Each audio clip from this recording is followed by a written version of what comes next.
বিচার রফিক অবসরপ্রাপ্ত।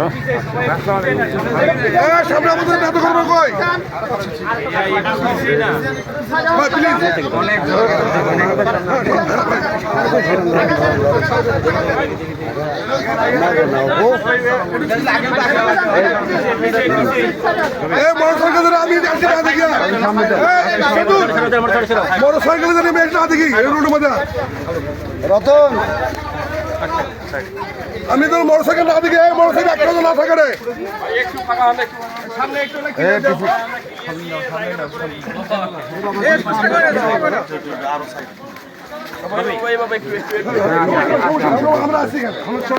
আমরা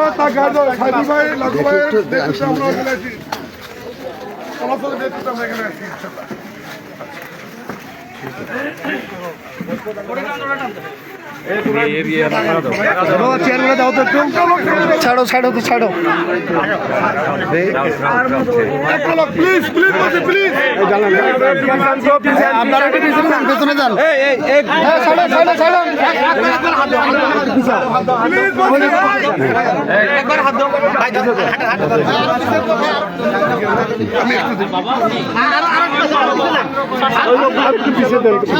আমরা একটু পিছিয়ে যাই তাহলে হয়ে যায়।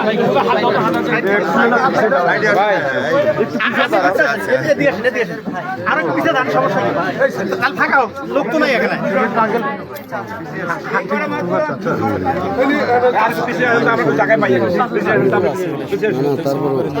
তারপরে একটু নিয়োগ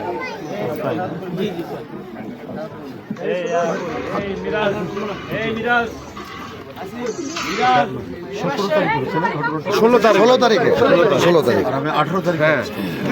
আমি শুনতে কথা বলছি। বসে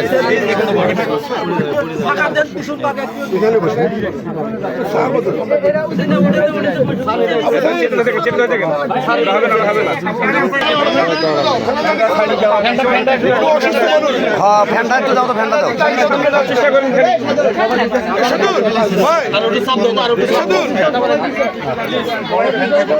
ভাই ওদিকটা চাপ দিয়ে আগো দাও। এই জায়গাটা একটু ফাঁকা না দিলে রে ভাই, আমি ভিডিওটা দাও, ভিডিও নিতে দেন অবস্থা ভাই। আর একটু সাইড দাও ভাই, সাইড দাও। ভাই কার ভিতরে গায়ে গেল ভাই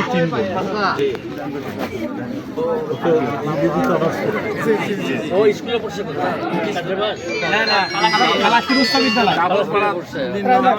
প্রাইমারি প্রাইমারি হাই স্কুল আছে, কালাশপুর উচ্চ বিদ্যালয় আর কলেজ করছে রংপুর সরকারি কলেজ, ইন্টারমিডিয়েট করছে ওখান থেকে।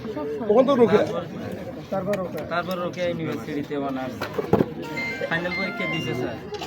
ফাইনাল পরীক্ষা হারা গেছে, এর আগে পরীক্ষা শেষ হয়েছে। আপনাদের এটা 5 নম্বর ইউনিয়ন না? 5 নম্বর মদন খালি ইউনিয়ন এটা। আমরা টেলিভিশনে দেখতে স্টার্ট থাকে তারপরে মানে সবাই কথা বলুন, কথা বলুন।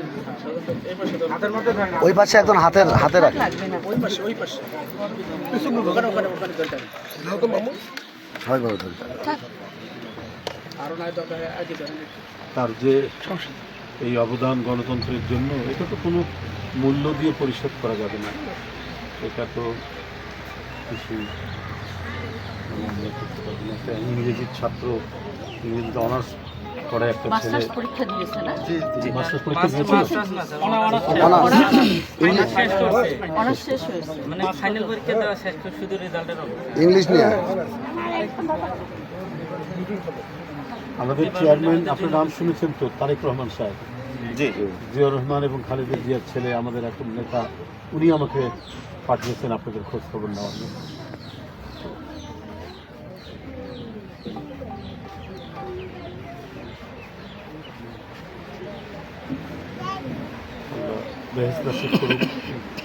মানে এত বড় অবদান গোটা জাতিকে, আজকে আমরা একটু মুক্ত বাতাস নিতে পারছি।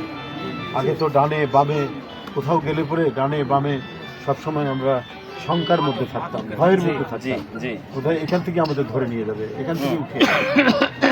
আপনার ছেলের এই অবদান, এই নিজের জীবন দেওয়া, এর আত্মদানের মধ্যে দিয়ে আমরা আজকে স্বাধীনতা পেয়েছি। আজকে আমরা কিছুটা মুক্ত নিঃশ্বাস নিতে পারছি। এটা এই মূল্য পরিশোধ করার আমাদের কারো কোনো সক্ষমতা নেই।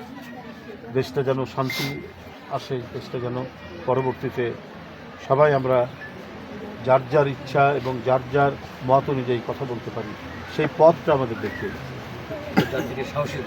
গোটা জাতিকে সাহসী করেছে রংপুরের এই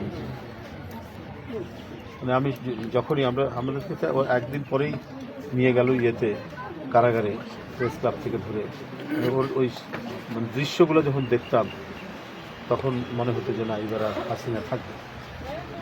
এইরকম অবদান, এত সাহসী, বুক চিতিয়ে গুলি খাওয়ার পরেও বুক চিতিয়ে দাঁড়িয়ে থেকেছে। না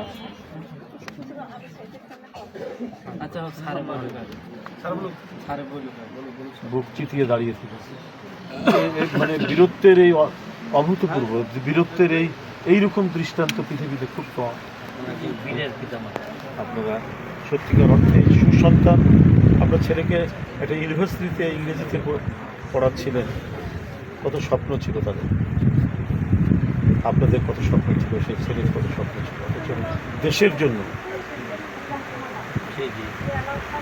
আমাদের গ্রামের অনেক ছেলে ছিল, সে খুবই ভালো ছেলে ছিল। শহীদ হিসেবে জান্নাতে একদম চলে গেছে। সে অত্যন্ত সাহসী ছিল। জেলখানা থেকে আমরা মনস্থ করেছিলাম যে বের হলে প্রথমে ওর বাসায় যাবো।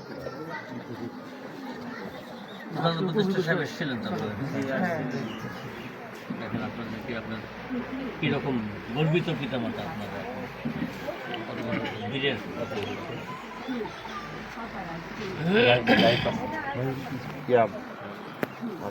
বলো বলো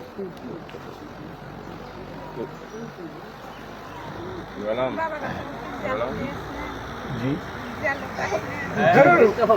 যেদিন মারা যায় কি বলে যে আমরা টেলিভিশনে এই ঘটনা এইভাবে হাত দাঁড়িয়ে রংপুরের একটা ছেলে কি সাহসী ছেলে, ওই দেখে বুকের মধ্যে আমাদেরও একটা ইয়ে হলো। তারপরে তো আমাদের এখানে মিটিং হওয়ার কথা ছিল, ওইখানটায় ঘটেছে। এই 10-15 মিনিটের মধ্যে পুলিশ এসে প্রেস ক্লাব বলে যেখানে সাংবাদিকরা বসে সেখান থেকে আমাকে